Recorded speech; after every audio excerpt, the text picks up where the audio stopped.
After accidents involving cyclists and pedestrians, San Francisco is making changes to improve safety at the new Sunset Dunes Park, used to be the Great Highway. It plans to add new signs and divide the park into two zones. San Francisco voters, as you know, to close the Great Highway to cars last year. The city turned it into a park in April. Officials say about 30,000 people use it every week. Now cyclists have been crashing into pedestrians, and Don Lynn's got that story. There's some signs on the grounds, but for the most part, it's a free-for-all. People bike, run, walk, play in all the lanes here at Sunset Dunes. There are no designated zones, but the city says that's going to change very soon.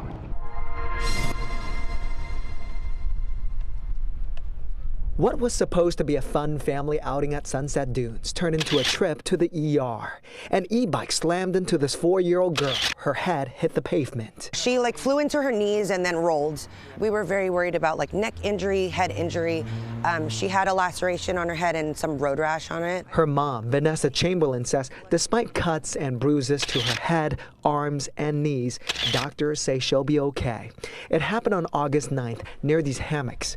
Vanessa says it was their first time visiting the new park. Within 5 minutes, a man on an e-bike crashed into her daughter. I could have lost my daughter at that moment, and that's why I think change for the rules there is just something that's so important, because next time it can be somebody else's child that does lose their life, you know? It's the latest in a series of reported crashes between cyclists and pedestrians since the park opened in April. The city says starting this week, it will create 2 separate zones and add new signs and pavement markings to make it clear.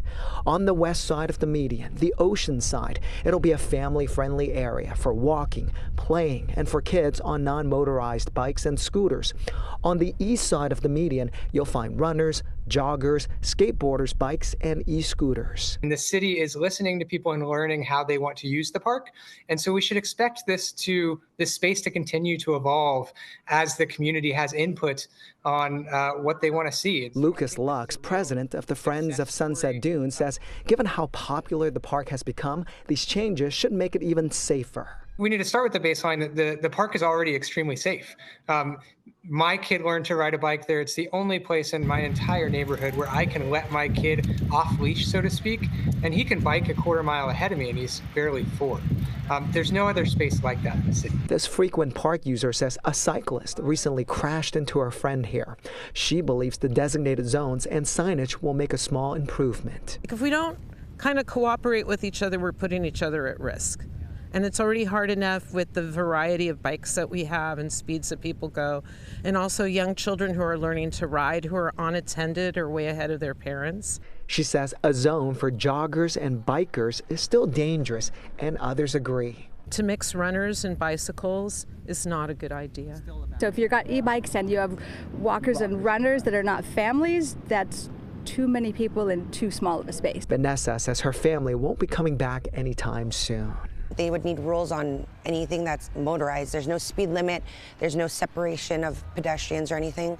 Raccoon Park says they'll put up temporary signs on light poles and A-frames in the next few days to alert visitors to the changes.